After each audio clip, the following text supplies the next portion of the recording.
So what do we got? We got season 20 premiere of The Bachelorette. I just got to ask, how many seasons of this stuff is going to happen? The other day, Spencer had some takes on Taylor Swift that I didn't see coming. I didn't know that Spencer was a Swiftie. Spencer, do you and your partner also watch the Bachelor and Bachelorette series? We don't. And Pio, you know, how can you think about TV on a day like today? Well, because we got 55 minutes of airtime to fill, so we got plenty of time to talk about Bag Day, as we're calling it. We decided that we're calling. Oh, hey, Nick, how you doing, buddy? Bachelorette. That's the one we went with. We went with Bachelorette. Okay. It was either they have some sort of like betting leagues. I don't know if it's like fantasy or if there's some sort of like betting. Yeah, you bet on you can put money on who's gonna cry the most in the first episode, who's gonna get eliminated. You can put out like flyers on who's gonna win after the first episode. We should do the same thing for this show, except it's who's gonna get pissed off first. No, well, money line's like minus 1,000 on you. Yeah, I feel like the line on you is gonna be heavy. I could rig that vote. Yeah, I'm saying all it takes is one sentence to watch Nick turn beet red. Well, look, I mean, hey, we'll have a little fun talking about TV to start the show, but today is Bag Day, as we're calling it for Spencer. That was the little joke that we made. Spencer pulled up right on time and was like, he's not going to miss Bag Day because today is a big drop from Azuki, and then, of course, a big drop from us, BoDoggos. I'm super, super excited that it just happened to work out that Azuki dropped on the same day as us. That really got me jazzed up. A lot of eyes are on the NFT space. A lot of people are going to be throwing money around today. So it's a very exciting day to drop BoDoggos. For this show, ladies and gentlemen, Easy and Nick will, I think, be relatively limited, just making sure that everything goes smooth from a technical perspective ahead of the BoDoggos drop. But since I have them on screen right now, Easy, how you feeling this morning, buddy? Good, man. Dude, I don't know how it keeps happening. It keeps shaping up, but Soul Unique Wallets broke 10K for the first time in like 6 months yesterday. Daily New Wallets broke 1,500 for the first time yesterday in 3 or 4 months. We've had outweighted buyers to sellers for the first time in 6 months over the last 2 days. It looks like Solana's heating up. People are having some fun. There's been some degen mints that have been popping off. And this week is stacked with some quality, of course, with the dogs at the front of the pack. I'm excited for today. I can't wait. The website is beautiful. All things considered, BoDoggos.com. Check out BoDoggos.com. Check out the Twitter. We put it all out there. It feels good, man. We've already been heavily working on wallet verification and everything. So right after sellout, mint out, closure of the mint, we're good to go with new rolls, etc. So it's been a lot of fun. That's what I like to hear. Easy, are you on Firefox, buddy? Oh, I am. Let me change this. I'll be right back. Okay, cool. Easy will be back in a second. The thing that I got a kick out of is I've already seen 2 fake BoDoggos, like derivatives, like BoDoggoZ or something like that. And it was cool for me to see a different side of Easy that I don't normally see, because like Easy's not like, he's not wicked confrontational, right? He's not like Nick getting in people's faces, right? He's a good guy. And someone posted like from a fake BoDoggos account, and I just see the reply from Easy that's like, this is a scam. This has nothing to do with us. And I was like, yeah, Easy, like let him know. Let him know.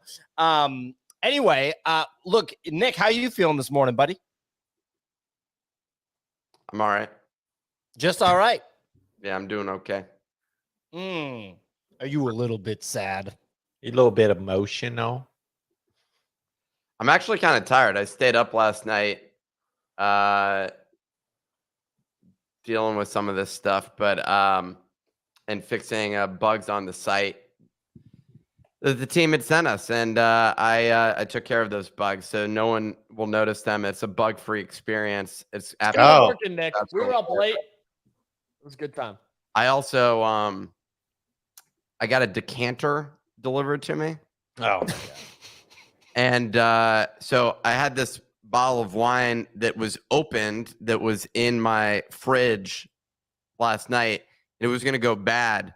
And I was like, hey, it's time to check out this decanter. I put it to good use last night. You know what I'm saying? I put it to good use. Ladies and Jersey Shore on TV. While man, that's this little website. red wine. Little red wine, little bug fixing, little Jersey Shore family vacation.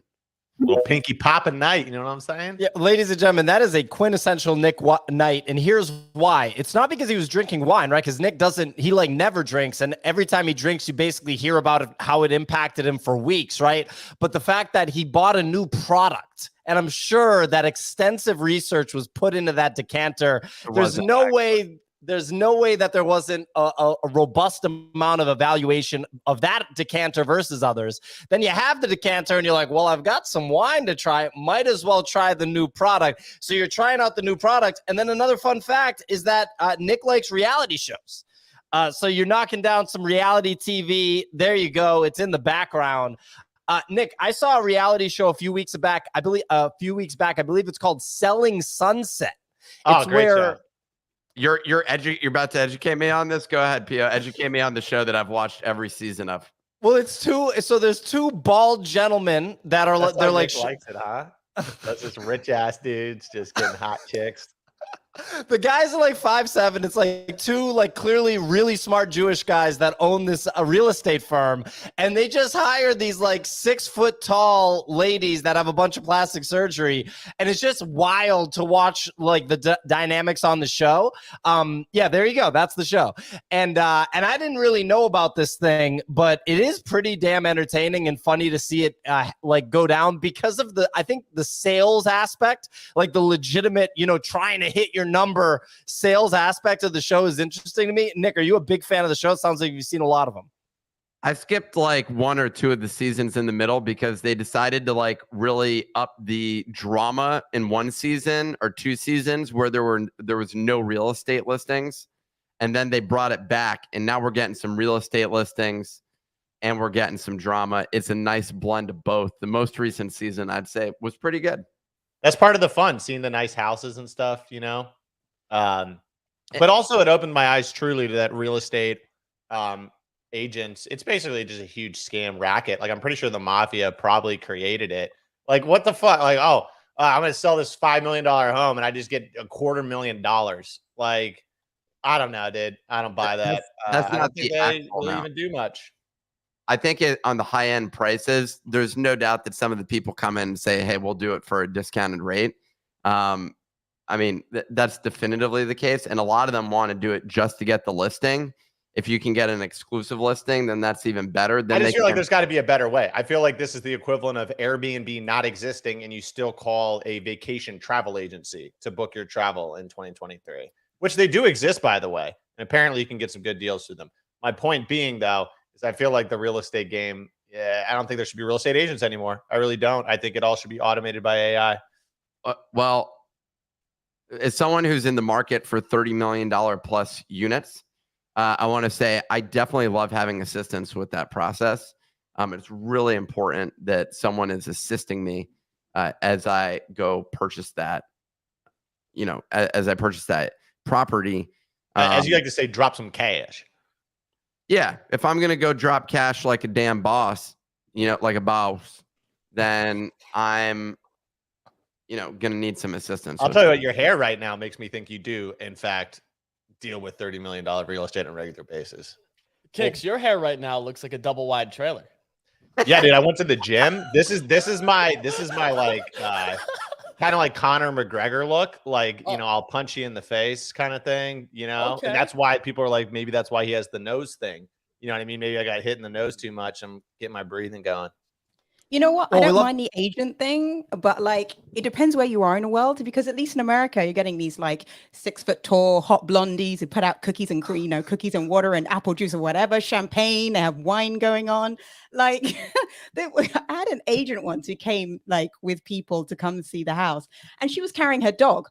Like the agent had her dog with her, and I was like, what? Who brings your dog with them? Only Paris Hilton's allowed to do that. Only Paris Hilton. So she brings her dog with her, and then she comes into the house, and then basically she starts to talk on everything negative about the house. And I was like, like, who does that? Like, you want to come in and be like positive. There's like, no, she comes in, just says everything that needs to be changed, everything that's wrong, and then puts her dog down, and the dog just starts like wandering around my apartment, jumps on my sofa, and I'm like, this is not normal, right? This cannot be normal that a dog is jumping around on my sofa while she does a lousy tour. So, but then on the other hand, one of my favorite YouTube channels is this guy, and I can't remember the name of it. He just pops up on my algo. Yeah. And he does this like insane, like double digit, 100 million, 50 million, 80 million, like tours. Turkish guy. Yeah, the Turkish guy. And he's like, welcome to this penthouse in New York. You have incredible views of I forgot the park, the big park. Central Park. Central Park, thank you. Central Park. And his tours, I want to give him my money. I'm just like, take my money. I love this apartment. So I feel like there's different degrees. You know, woman with a dog can be replaced by AI. Turkish guy, we can. Enes Yilmazer. Yes, thank you. Him. This guy, he absolutely dominates it, because not only does he show you a tour of the place, but he knows everything about that place. Like when he's describing the details, the detailing of everything, literally, like he literally can just look at something and be like, oh, this floor is like East Asian marble. Exactly. Like, yeah, from like a children's slavery mine that I saw. Exactly. And he's telling you the child that actually did it, that made that floor, that specific panel. It sounds like he's a high-level sales professional. Yeah, I feel like the baseline for sales in Europe might be a little bit lower. No shade thrown, but I just figure if you're going to Greece trying to get an apartment, you're probably going to get some Greek guy with a unibrow and a hairy back just trying to give you money under the table, or get you to give him money under the table. So I'm just saying.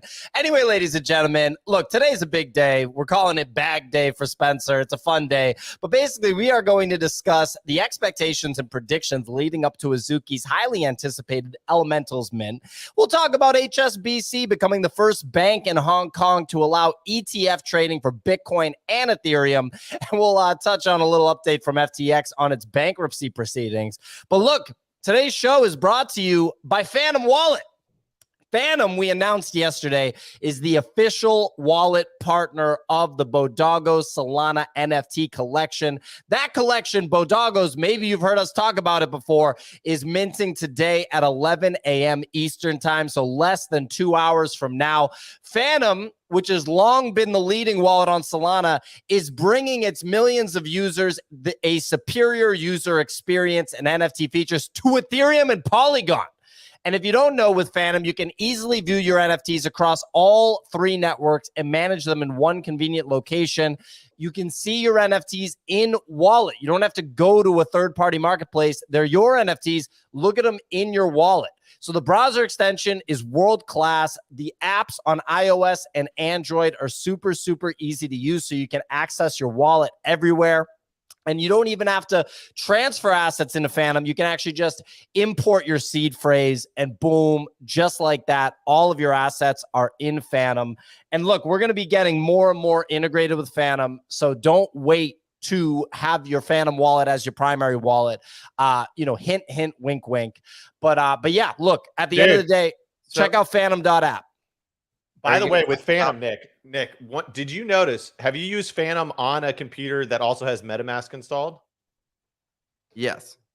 When I went to do something, it literally, like, when I went to open MetaMask, it like asked me if I wanted to use MetaMask or use Phantom.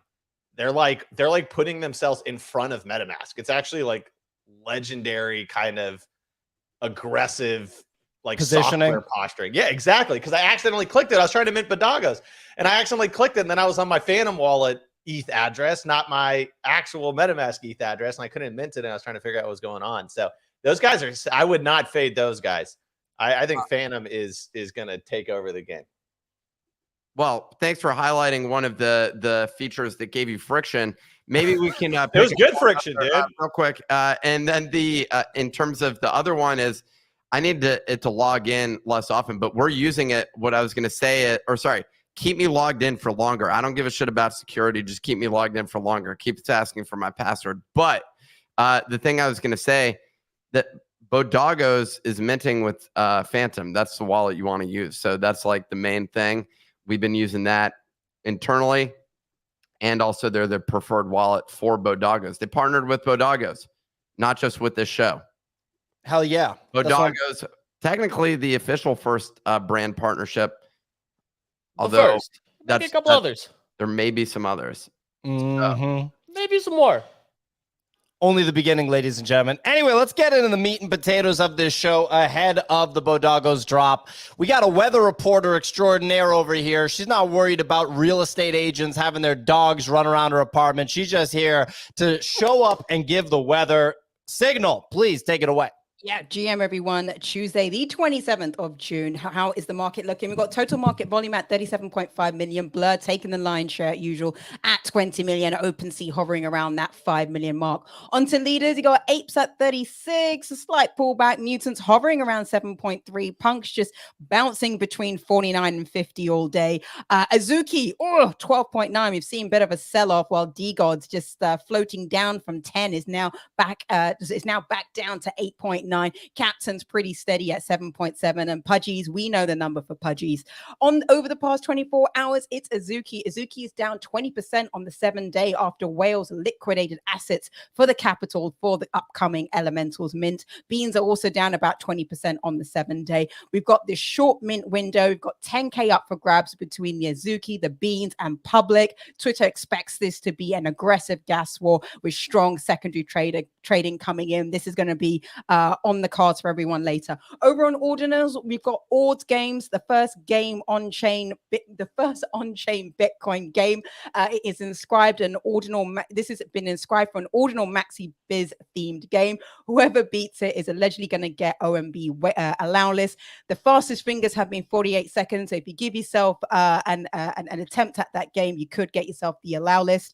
Onto art. Avon Art has announced a partnership with Cosmo Medici. The duo will unveil a curated program of artist collaborations, each with limited physical editions coming very soon. Expect the first 7 artists to drop very soon. And knowing Cosmo and the team there is going to be some big names. And then lastly, the Japanese Times says crypto is in turmoil in the US after HSBC Hong Kong news. Coinbase CEO Brian Armstrong has said that the US has squandered an early lead due just to being embarrassed by SBF. And now politicians want to look tough on crypto. The Winklevoss twin yesterday, one of them said the East-West Coast crypto flippening is accelerating. Hong Kong has just beat the USA to the punch on a Bitcoin Ether ETF. If this was the Olympics, the US is not holding gold. Onto crypto, BTC at 30K, ETH at 1.8, Solana at 16.5, and Ape at 2.3. Everything holding nicely. Back to you, folks. Fantastic weather report as usual, Signal. I like the Olympics reference. Anyway, some updates from the Nifty Daily Digest, which is the daily newsletter published by the Nifty.com. That's also the platform you need to have an account on to claim today's free NFT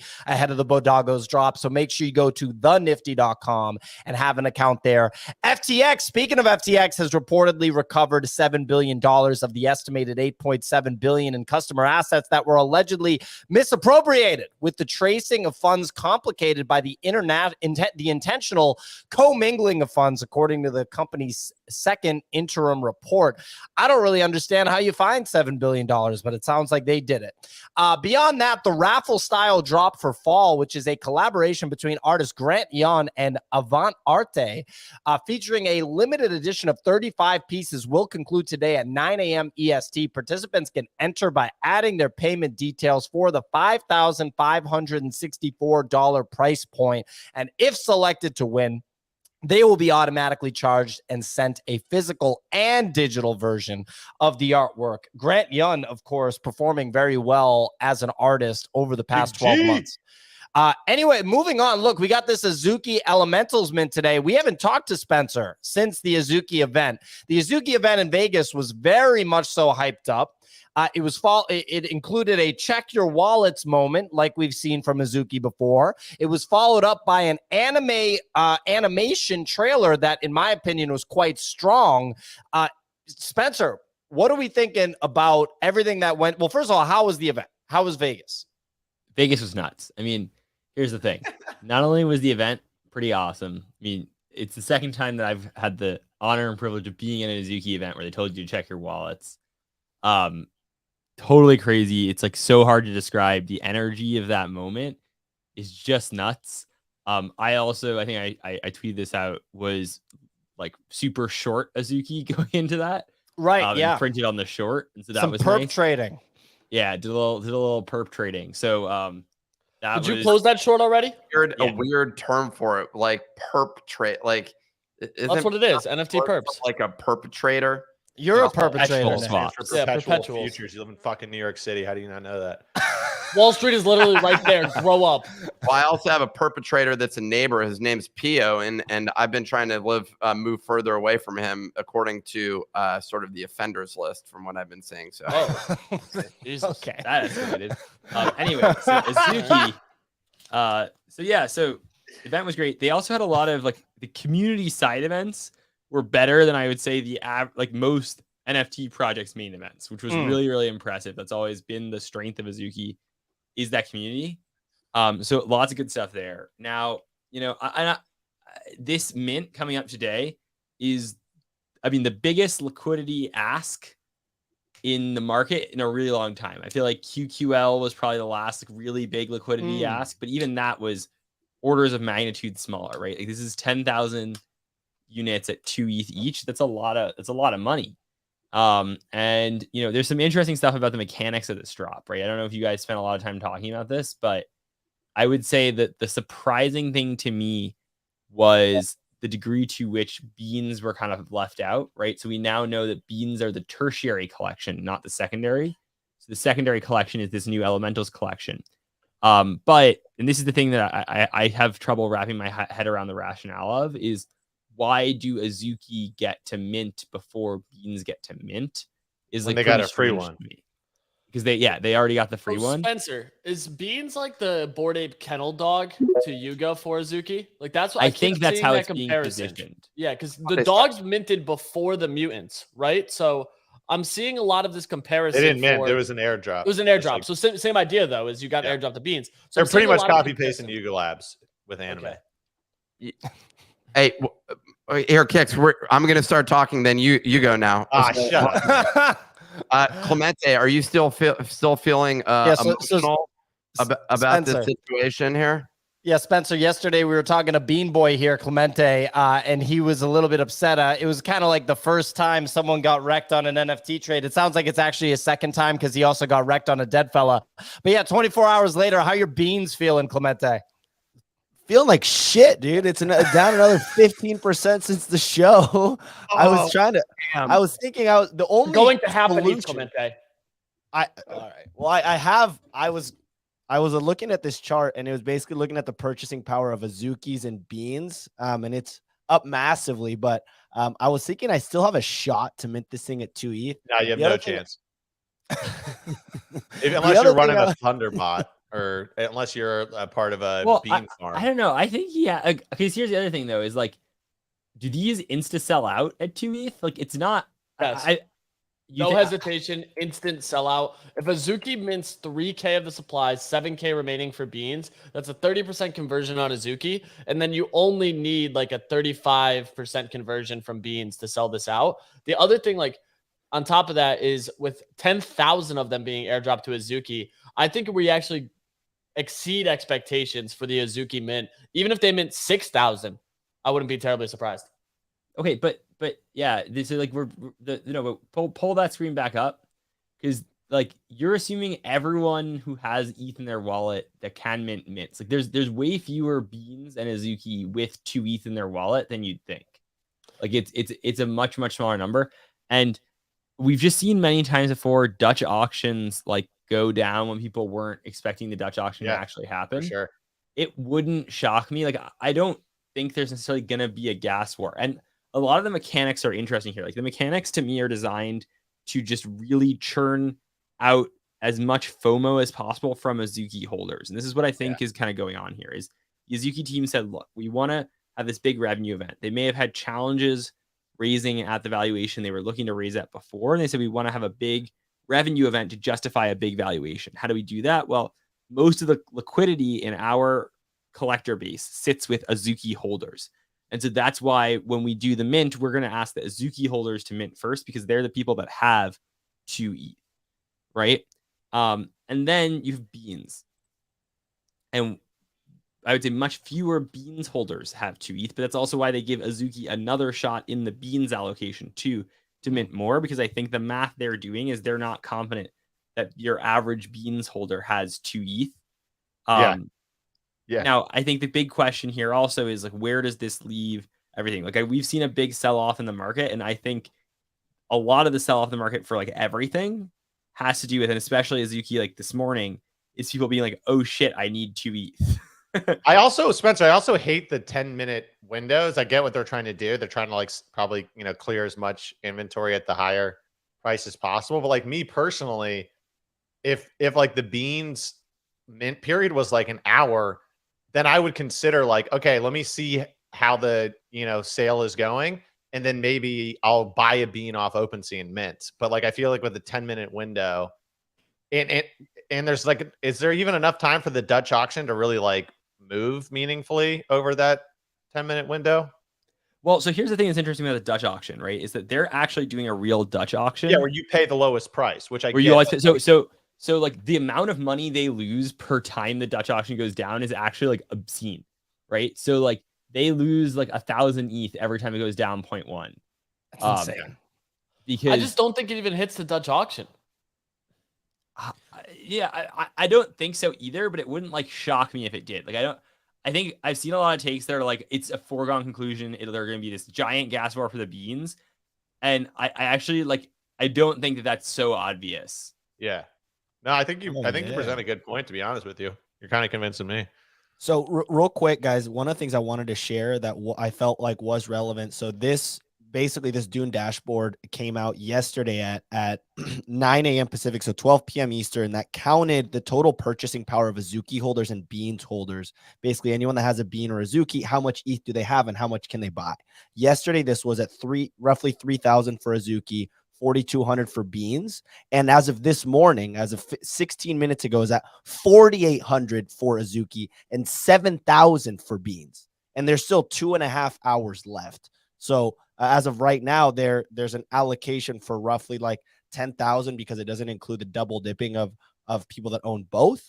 But it's really been interesting to see how much liquidation has gone on to increase that wallet balance going into the mint. And we still have 2.5 hours. Yeah, because it was also checking ETH balances too. And if people are in stable coins, I mean, someone could have $1 million in stable coins and they wouldn't have been included in the numbers if they didn't have 2 ETH. But I mean, if you had $1 million in stable coins, you probably had 2 ETH anyways. But. Is that units buying power or what's like? Yeah, units buying power. So essentially, like if someone has, like, for example, you look at this address owns 207 Azukis, they have 1,100 ETH in their wallet, and they're eligible for the full amount that they have, which is a 207 eligible mints.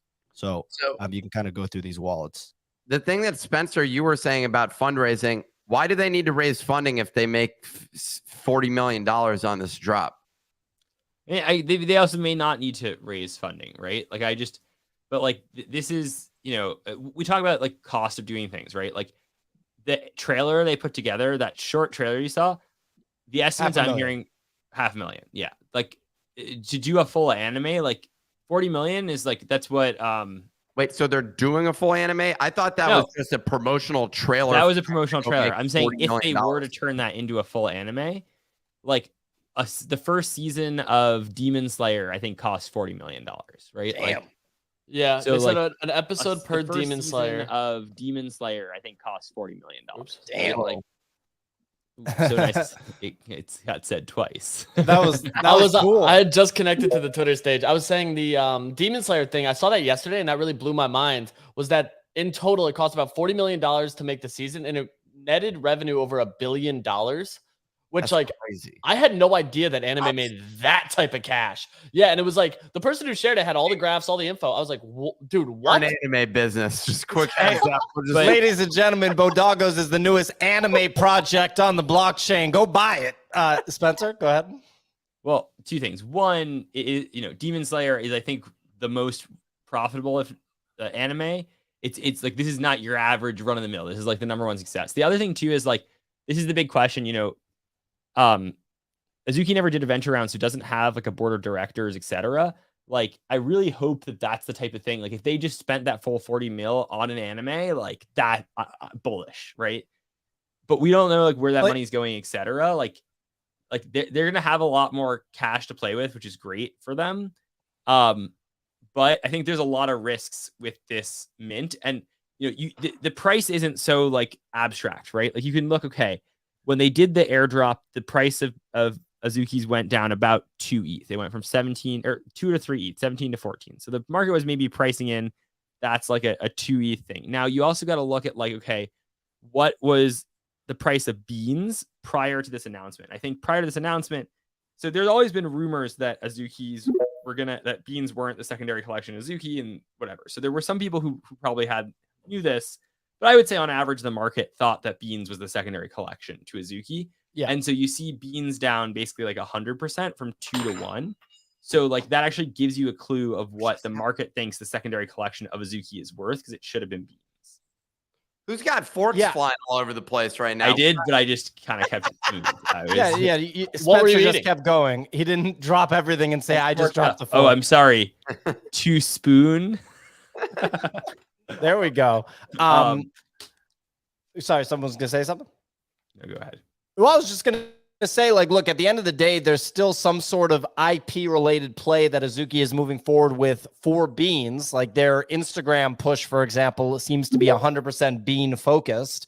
So Spencer, you said one thing. You said if they just plunge 40 million right into an anime that's bullish, are you genuinely think so? It's a big risk, but I feel like the risk reward would be crazy if they end up selling it to Netflix and it becomes big like Demon Slayer. Yeah, I don't know. I mean, like I'm just like, everyone was talking about doing their anime, doing their TV show, doing whatever, and like, where the fuck is any of this stuff? Like, nobody made it. And if you have 40 mil and it costs 40 mil to do that, I say, like, if I'm sitting in their shoes, I'm just full sending an anime. I think that's a reasonable strategy here. I don't know if they're going to do that. You can make the argument that's not the right approach, but like, I think this is the type of thing where if the market's going to give them something like $40 million like that, I think there's no question there, right? The question is, does it get to public sale with like 20% left or not? Like there, it's like 50-50, I think. But they're going to give them like tens of millions of dollars. And I want to see Azuki swing for the fences, right? Like we saw Bored Apes is going the gaming route. I want to see Azuki go the IP route. Let's see them go the like TV show route. These were two of the big theses and like no one did them. Everyone raised all this money and people did them. No, people did them, but they just didn't work out. I'm trying to think but did anyone actually launch a full-length TV show? What was the Stoner Cats?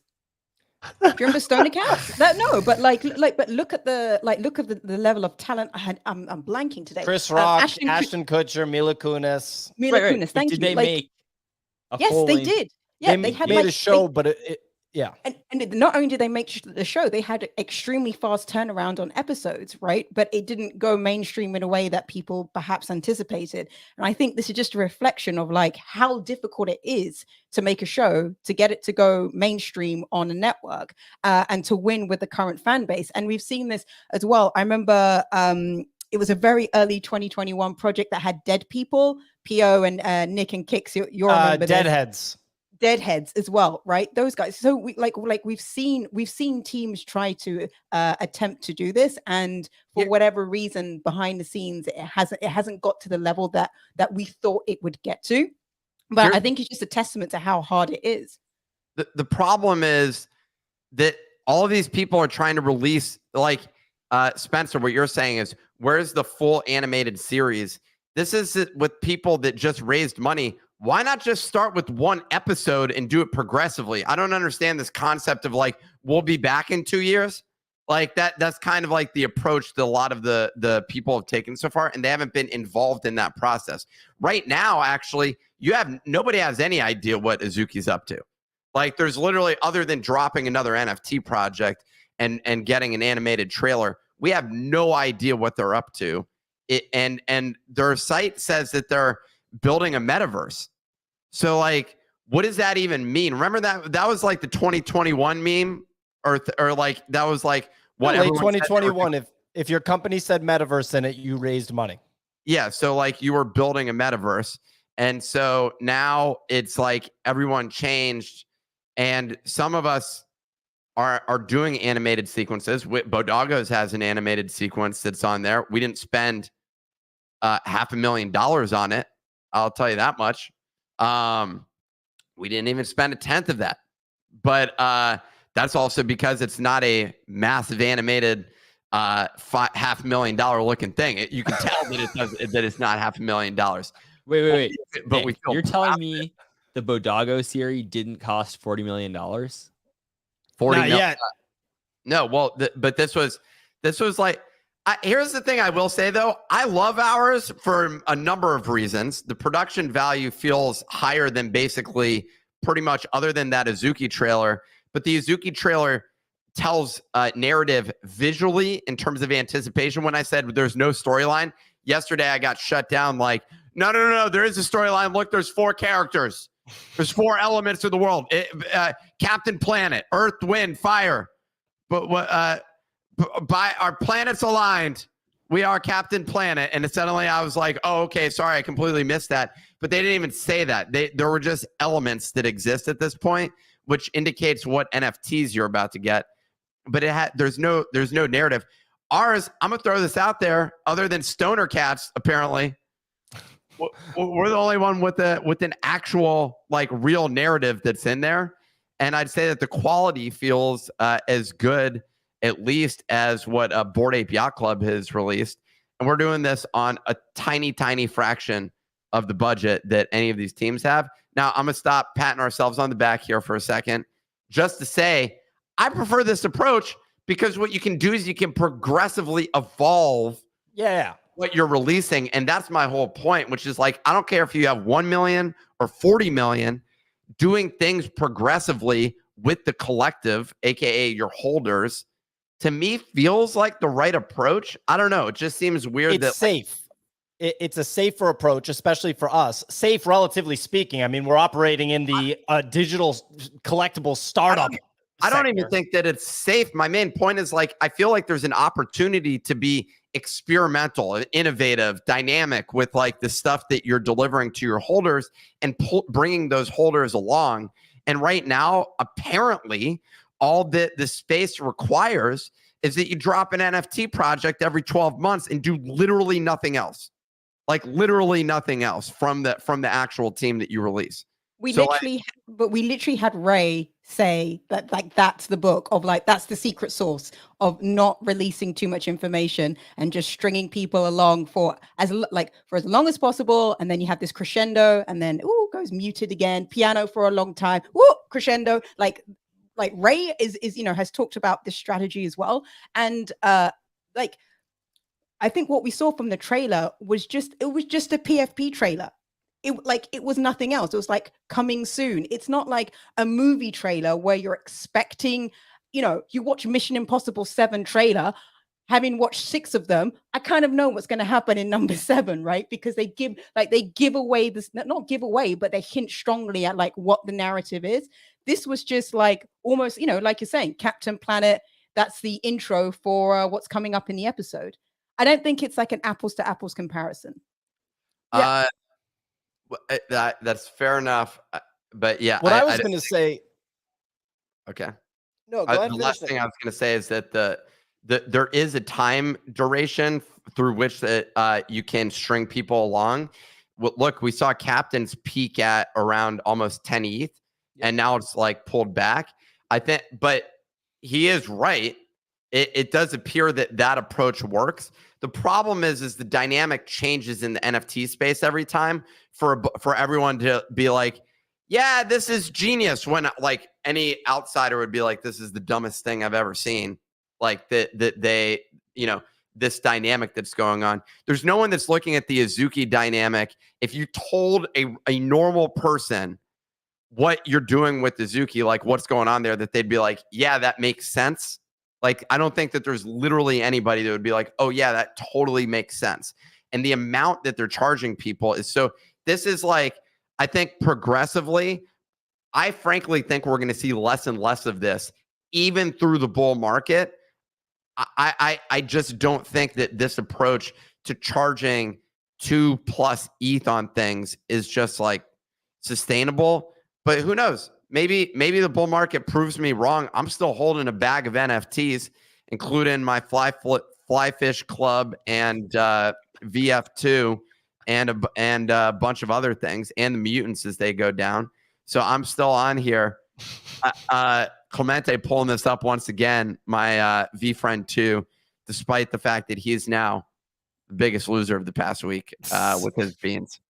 Well, what I was going to say real quick is I think what it comes down to is how much a given entity understands how to operate in the market. And I think that Azuki is top 3 or something like that, like top 1, top 2, top 3 of how to actually operate in the space. And I think you have to earn the high price mints. And I actually think that high price mints will stick around. But right now, first of all, the fact that we're about to have a high price mint sellout during the bear market is awesome. In my opinion, it's fantastic. I love to see it.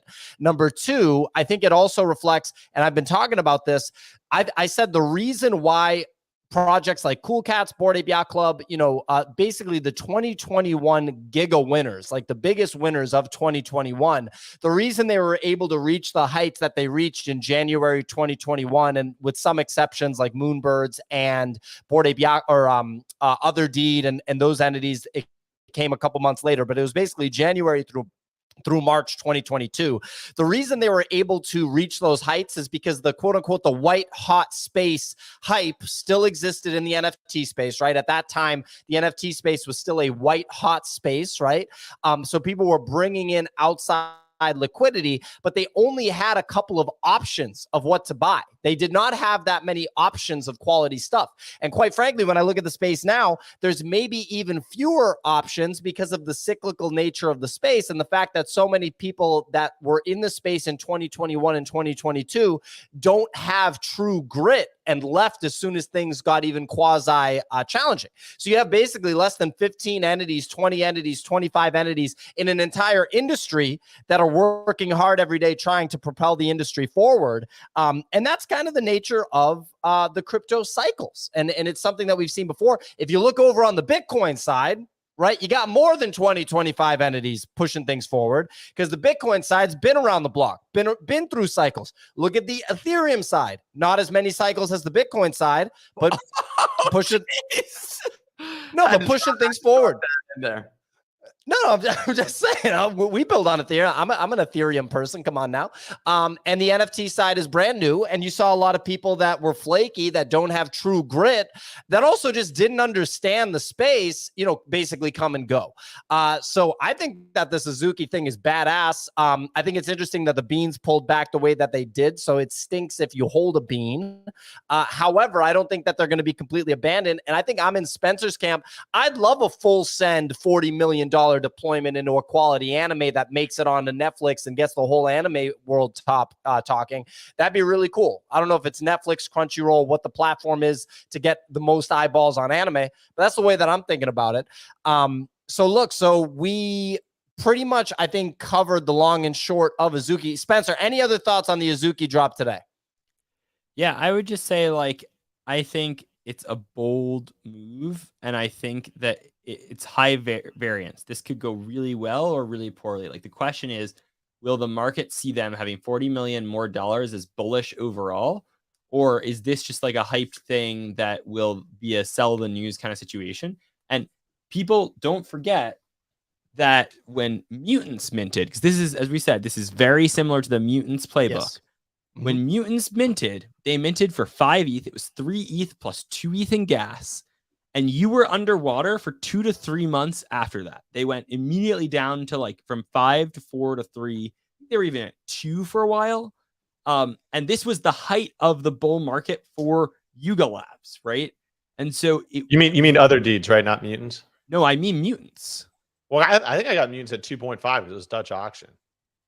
No, Mutants minted at 3. Price was, no, and the average. It was Dutch. The average price was 2.7. It was Dutch auction. It was 2.6. It was you got it wrong. You got the number wrong. Then check your facts. I'm very confident in these facts because I minted Mutants, so I remember this. It was 2 ETH in gas plus 3 ETH mint price. There was a Dutch auction, but it wasn't really Dutch auction-y because the gas was so high throughout. And everyone who minted mutants was underwater for like quite a while. And I expect that there's reasonably this like may happen again. I don't think there will be the gas war, but like mutants ultimately did really well within the ecosystem, but that wasn't the case for quite a while. And that was in the bull market. Exactly. That was a wild time. I mean, we talked about this yesterday. Basically, 3 ETH to 8 ETH, back to 3 ETH, and then up to 40 with ETH at $3,000, 120K a mutant. Pretty wild stuff. Easy. Any other thoughts on Azuki? Nothing specific on Azuki. I think that the community and side events are like the most interesting part to me. Like they managed to get 3,000 people to come out to Vegas for a standalone event. The community put on a variety of side events. And to me, that's such a big win. Like I look at that and I'm like, dude, this is massive to have that much exposure and interest from the community. And people like, I kept hearing that there was a lot of people who were there who were not even like crypto Twitter people, which just shows that like this not, I hate the word bubble, but like this setting we continue to operate in so heavily and put so much focus on isn't always where a lot of the ecosystem resides. So it's like really interesting to see. Well, there you go. Look, ladies and gentlemen, I want to take a second to remind everyone that the official wallet partner of BoDoggo's, which is dropping today, is Phantom Wallet. Okay, so as an NFT enthusiast, you want an ETH wallet that's purpose-built for the community, right? So that's why you should check out Phantom, because it's the best wallet to actually showcase your NFTs. God forbid your crypto wallet actually showcases your NFTs in a really dope way. The browser extension's dope. The mobile apps are awesome, and they make it easy to manage the NFTs across blockchains, right? Across ETH, Matic, and Solana. It's pretty damn clear it's a multi-chain future. When you look at our ecosystem, we got BoDoggo's on Solana, we got the portal and the subsequent ETH PFP on ETH, and then the free NFTs are on Matic. So why wouldn't you have exposure to all three through your wallet?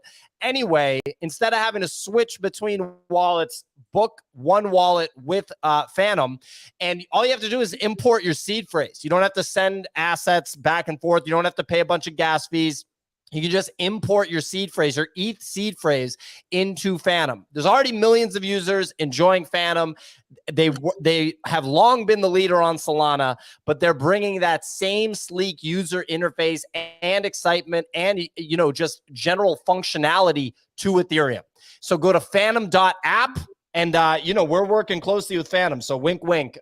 You want to have a Phantom wallet ready to rock. Beyond that, we got Hong Kong continuing its embrace of digital assets. HSBC Hong Kong has become the first bank in the region to allow its customers to trade Bitcoin and ETH on exchange-traded funds, also known as ETFs, which is a move that aligns with the bank's previous statements about supporting regulated crypto products. The East is beating the West, it seems. How significant is this? I'd love to know, Signal, you came from the banking world in the past. Are you surprised by this move? Are you impressed by Hong Kong and HSBC? What are your thoughts? Yeah, no, this is, sorry, I'm just gonna, one second. Look, they're making moves. They're making moves and they're making moves fast. What's interesting is that they've managed to get this as a security, so it's past the security for regulations. It's futures on derivatives contracts, trading on commodity exchanges. They're putting about 50 million won into Web3 over there, which isn't a huge amount, but you know, still significant that they're doing that. This is going to be available to their retail customers. It's going to be on an app. It's just like you're just seeing that side of the world go full tilt. And while the US is just, I don't know, just squabbling and wasting time, and they're just going to take market share.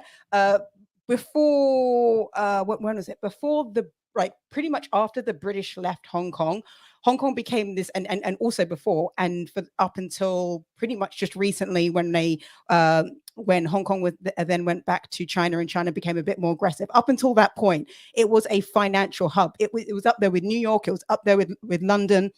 It stole a huge amount of talent, or managed to attract a huge amount of talent from the States, from Europe, for people to go and work there. And I really see this as a second opportunity for them. They always say there's sort of one country, two systems, and you're really seeing that play out in Hong Kong, where they have the green light just to go full speed on regulation and on law, and to have these policies put in. The fact that it's HSBC, I mean, that's pretty much the equivalent of Bank of America or JP Morgan giving this app to their users. So it's extremely bullish. And I think we're just going to continue seeing more positive news for Web3, for crypto, not only in Hong Kong, but you're also going to see this coming out from Japan. There was a very interesting a tweet that I saw, that the Japanese Times is saying that the US is in turmoil over crypto just because of the stance that they're taking right now. You're obviously going to see this happening in South Korea as well. And like Asia, Europe, I think all the countries who want to dominate this are going to take a very aggressive position because they're going to be competing amongst themselves. There's only so many, there's not that many companies in crypto right now. If you look at it as a sector, so those companies, they want to attract them. They want to say, Circle, come to London, come to Paris, come to Hong Kong. Gemini, do the same. You saw the Winklevoss twins as well, just do their global tour. And clearly their operations are moving towards Asia. And so I think the US, unless they, actually proactively get this sorted out, the Far East and Europe are going to have an advantage. And I'm sure the US can come back and take market share again, given it is the biggest market share in the world right now for ETFs.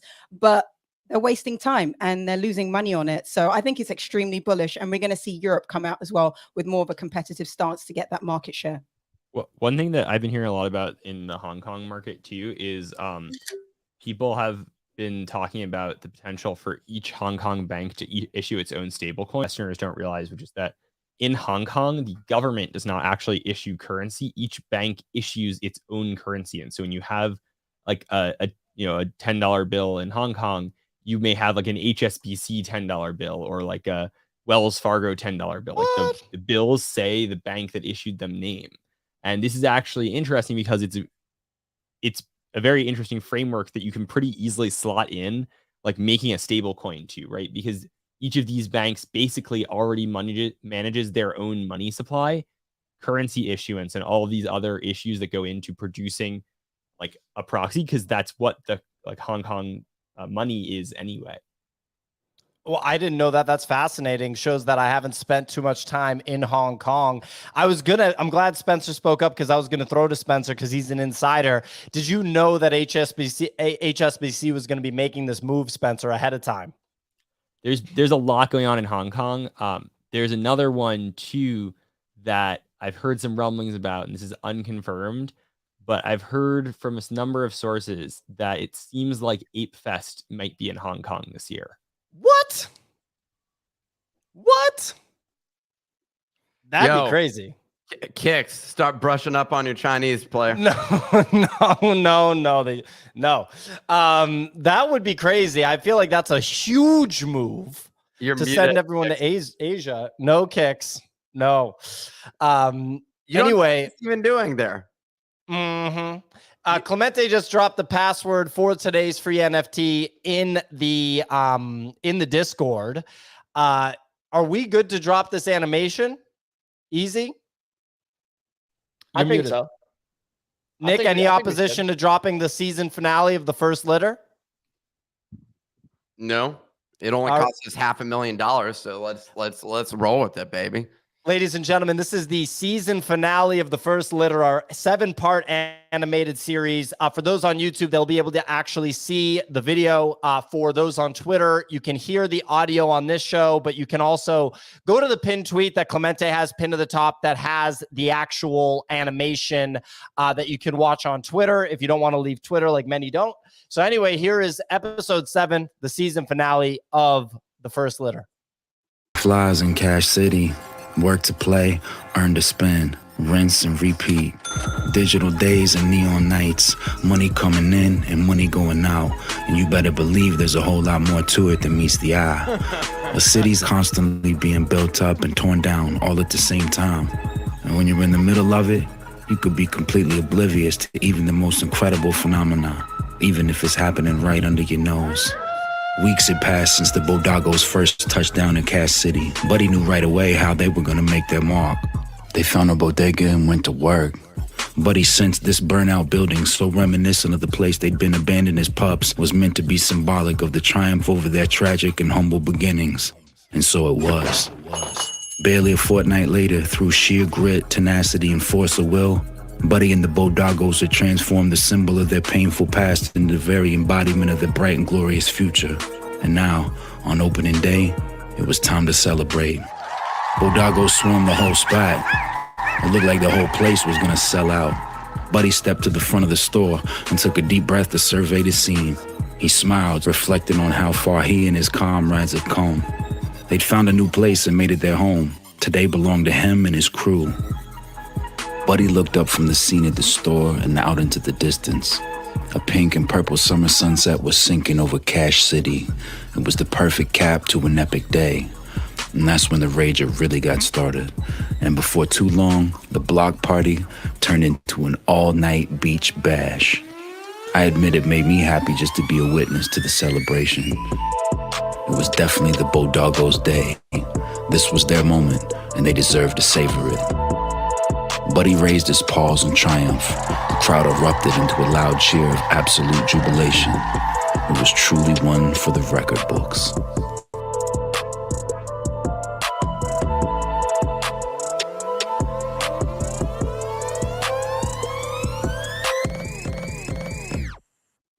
Ladies and gentlemen, that was the season finale of the first litter. BoDoggos are minting today. Go to the nifty.com slash wallets. Check your wallets. Well, there's 3,000 of them minted so far out of the 4,000. So there's a remaining 1,000 some odd. Hey, 3,000 out of 4,000 people? 4,500. Check your wallets. 75% of you, check your wallets. We promise it's not a POAP. Well, so we got Clemente's so mad about the soulbound token. So real quick, I'm glad we had our iconic check your wallets moment for 75% of the people that minted so far. And it's minting the rest right now. It's almost done. You know, Solana's slow, ladies and gentlemen. No, I'm just kidding. It's actually hella fast. Anyway, airdrop this than I anticipated. I'm gonna be honest. Like, this is almost ETH level cost here. Easy. Can you explain that to me? You're muted. No one can hear what you're saying. There's no way it's almost ETH level cost. Let's be realistic here. Still a fraction of it. How much is 4,000 airdrops on ETH? that would be yeah, it would be thousands of dollars. Anyway, ladies and gentlemen, we're seeing people post their BoDoggos because the airdrop is hitting people's wallets. Check your wallets. Clemente, hit us with the password, please. The password for today's free NFT, the final comic, is Celebration 5, all lowercase CLE. How do you spell CELEBRATION 5. It's also tweeted and pinned at the top. You can go to the nifty.com right now to claim that. It's going to be pages number 11 and 12 of the comic series, The First Litter. And it's an absolute banger. We're partying it up today. That's what I'm talking about, ladies and gentlemen. This concludes the first litter, the first 7-piece animation series that BoDoggos, that tell the story, the origin story of Buddy and the BoDoggos. It's great to see everybody posting the BoDoggos that have hit their wallets in the Discord right now. It's a very exciting time. Easy, how you feeling right now, buddy? Good, man. Good, man. It's we're getting close. We got about an hour until Allow List 1 starts. There will be some remaining supply for Allow List 2, which starts at 1 p.m. Eastern time. Trading is going to commence at the completion of the mint. So I'm just excited, man. This has been literally in the works. I look back when we created the BoDoggo's Twitter account in August of last year, and it's been a fucking journey, man. But I'm so excited for it all. It feels good to see the Nifty Discord going crazy. Shout out our artist on this. Absolutely bodied this entire collection. I'm so excited to see the dogs on the timeline and see everything continue to roll out here. Yo, easy. My PFP has your hat, dude. It does. It does. You got the hat, dude. I'm even more excited for what's after this. Like, this is the batter's circle of a much longer game, and I'm so excited for everything that's to come following this, and just getting back to all the stuff we've been working on. So, are we announcing the artist? No, not yet. No, okay, not yet. Soon. All right. Well, the airdrop is literally concluded here. 4638 out of 4638. Check your wallets. Wait, sorry, I said 4629 out of 4630. No? 46.30. There it is. 46.40. Apparently, we went over 46.38. I don't know what the deal with that is. There were 9 people that didn't get included in that check your wallet. So just one more check your wallets. There you go.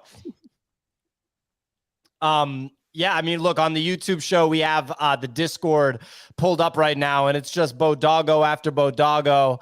Wow, we got a gold armor tattooed BoDoggo. That one's definitely fun. Spencer, have you checked your wallet yet?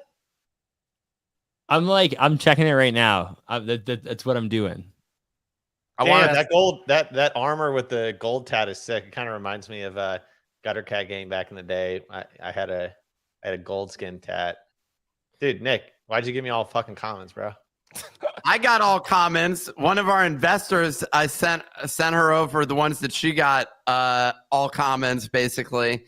Good. Honestly, that's a good thing. I'm happy that we only got comments. That would have been, I was like prepared for the situation. Or like, sorry, I would, if I got the 1 of 1, I was like, well, we have to give it to like the company wallet or something. And give it away. The investor wants to keep the tattoos and the wizard. So those are 2 that she would like to keep, in case anybody's wondering. That's what I'm talking about. Oh, wow. We got the Magic Eden pulled up. Look at that. Look at that UFO skin with the bone in mouth and the hiking outfit. I like that one for sure. Keep it moving, Clemente. Oh, Bunny, you have your hand raised. What's going on? I got 2 rares. I did pretty well. I got a Pepe and I got a Ghost. Really? You got a Ghost? Yeah. The Pepe's and a are fucking sick. Pepe, dude. Yeah. What? But I did just see in one of my group chats somebody draw the first 1 of 1. Ooh. Which 1 of 1? It's like it's got like a Egyptian hat or something. It's like kind of orange tinted or something. Yeah, it's I mean, it's pretty apparently Egyptian, Bunny. It's literally a dog wearing like a jackal hat in Egypt with hieroglyphs behind. But the name of that dog, though, I don't know what to call it. What's Easy? What is that one called? Easy might not know because I named them. Didn't you name it Anubis? I actually believe its name is Pharaoh. I was close. Dude, just seeing the Discord hyped about the art, man, it felt so good knowing that we showed comments when we teased our PFPs and everyone was like, it's underwhelming. And now everyone's just going nuts over this. Feels so good. It feels good, man. It feels good. I'm excited for these next 2 phases. Like I said, there's no trading on these enabled just yet. That will be enabled upon completion of the mint. So we'll post an announcement once that's live. I'm excited for it. Very excited. Make sure you mint the free NFT. Clemente, what is the password for the free NFT? It's Celebration 5. It's Celebration. Oh man, I just got into my wallets and was able to see. Dude, I'm cruising through them. They look so clean. Can you share your screen, Spencer? Not allowed. No, not allowed. But no doxing. CBS reports on there, huh? I gotta prep my computer next time to share the screen. But I'll share some screenshots on Twitter of some of the ones that I'm most excited about. But I just want to see other people's. I want to see like what is everyone collecting? What are they excited about? I personally really like the Basquiat trait. I know that's the PO special. But I think it looks super the clean. Brooklyn trait. That's not Basquiat. That's Brooklyn. Okay. All right, the Brooklyn trait. I really like the Pepe skin. That's sick. not Because like Pepe. the face is even Pepe too. That's PP. I'm a fan of this one. Oh dang! I didn't see that one. That's cool. As you can tell, Kix was really hands-on with the art development, ladies and gentlemen. I mean, hey, you don't want me anywhere near those conversations, dude. Like, I know my lane of value. It is not there. Although Nick, you better fucking airdrop me a 1 out of 1, dude, because I thought the fire trade was rare. I'm seeing a lot of people share fires now, so I'm gonna have to get a Pepe. Or I'm gonna have to figure out what people aren't wearing to make it my profile pic. You know what I mean? I got a Pepe, a nice one. I'm pretty pumped up about that one. That's basically the only rare one that I got. That tiger's cool. I got to check my wallet. I've been busy hosting the show, but I got to check my wallet. Oh, I like these people posting. Oh, wait, Mr. Long looks like he got a cowboy. Oh, Nick just posted his rare. That is a absolutely savage rare right there. That is so good. Wait, Nick got that? Yeah. Nick. Yeah, send that one to me. Nick, are you gonna I'll give trade it you- away? I'll trade you my bean. Dude, I'm Take keeping that bean for. I paid with my own money for like $5,000 to get these, and I got one rare. I want a fucking refund on this, Pio. Huh? How do I get? I deserve more rares. I got a McDonald's one, a matching McDonald's one. That's pretty good. I got another one that's pretty good, which I'm hyped about, which is this streetwear puffer. What were you gonna say? Do you remember that Meebit I had back in the day that had like the matching blue camo top and bottom? I called him. I got a camo. Yeah, This I called him like Chad something. Well, I got a Chad. I just so posted that in Chaddington. Discord. My streetwear guy is also in there. So I got maybe like two. What the investor that I was texting with, she got some nice ones. She got a wizard. I haven't seen anyone post a wizard yet, actually. They've been posting them in the Discord. I'm looking through the audience on Twitter. I'm seeing some people that have PFP'd their BoDoggos, so that's very, very cool to see. Shout out to Nex for PFP and his BoDoggo, Nex.eth. Shout out to Our Everyday Earth for PFP and his BoDoggo. Let's go. Actually, I got another decent one. I'm pretty excited about this one. I got a couple. I got a couple good ones. Honestly, the comments are like sick. Like, how rare do you think blue mohawk with blue canine blue camo is? We'll have to find out. We'll have to find out. I'm just trying to figure out because I don't want like profile pick competition. Oh, right now, I man. got my flame, but Nick got a stunt doggo with propeller hat, matching color palette, and aviator shades, which is Nick's favorite sunglass trait besides VR. So that was a pretty good pull right there. I got a windbreaker with the airframe and the backwards ball cap on the snow skin. Clean. Dude, let's go. I mean, look, we're pumped. This is exciting. I don't even know what we're doing on the show now. I just feel like we're just basking. You said we're rapping. I'm just gonna keep randomly reading you traits and asking if they're rare. Check your wallets. I think that this check your wallets moment is the most epic out of all of them at this point that's ever happened in this video. Damn, look at Whoa, that. Spencer. Oh, Spencer posting. Oh my That's God. an awesome posted. combo. A good one. I almost, I mean, that's so perfect. So we got Who's glasses. the guy that would fly the motorcycles over like 50 school buses? Evil Knievel. Yeah, dude. It's the Evil Knievel ghost trait with the skeleton, with the crown. I mean, I don't know. I really like, I think the collection just looks really clean with the backgrounds are like the right color. There's good contrast. The light weighting, the weighting of the lines is good. Like, dude, I don't know. I'm happy. I'm feeling underexposed. I mean, I'm going to be honest. Like, one of the big things with Sol is always like talking about just new participants to try the ecosystem. And it feels so good to see the responses from people that are like, this is my first Sol NFT and PFPing it. And I just know that once they start trying Solana, they're going to realize very quickly that like that ecosystem is fully functioning. It's very seamless to use. That was like such a big win to me, is onboarding an army of net new people into Solana for the first time and having a positive experience. And right now, man, it feels good. Like, it feels so good to do this, and it's awesome. I'm so excited. I mean, I'm pumped. Someone just posted baseball outfit with beatnik sunglasses look and at that. tattooed fur. You like that, Kix? The old school baseball look. Woo! There we go. Kix is seeing, ladies and gentlemen, Kix is seeing this collection for the first time. I knew it was good. You know, I don't look at my Christmas Day presents. I did it once when I was 7 years old. Looked in the back trunk, felt incredibly guilty. Ooh, someone got Never- glasses. Ladies and gentlemen, in Kix's home, when his children are opening their gifts, he's also seeing them for the first time. So he's like, wow, that's a cool little piano that you got there. Wow, very nice. My wife would love to hear that because it's so true. Yeah, I was gonna say, I get the sense that Mrs. Kix does all the shopping. Yeah, Well- she's damn good at it. Once again, I like to stay in my lane. Ladies and gentlemen, Kix was the lead creative director on this project. He was hands-on with the making. He's just done so much cool stuff since we finished the art that he's already forgotten. That's the only reason. I don't like to taint it, so they would ask me for my opinion. I'd close my eyes and I would just go off pure energy. I'd be like, that one sucks. you know, and I wouldn't even look at it. So I helped curate it. You're welcome. That's an incredible technique to be able to help with an art project.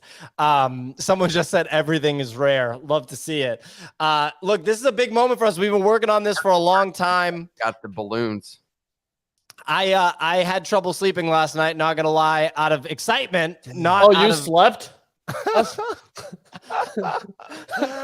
Look, I was just really excited. When people were saying, should we show more of the BoDoggos ahead of Tuesday? I was like, no, I want them to all reveal on Tuesday. I'm proud of the work. I couldn't be more proud of the work. We put an insane amount of effort into this.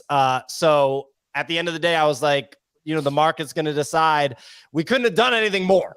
We literally went as hard as we possibly could. So, Nick? So let's wrap it and check your wallets. Check your wallets, ladies and gentlemen. Anyway, shout out to. I think should we be checking a wallet? What should we? I didn't know. Can you just check your Phantom wallets, baby? Check your Phantom wallets. There we go. Check your Phantom wallets.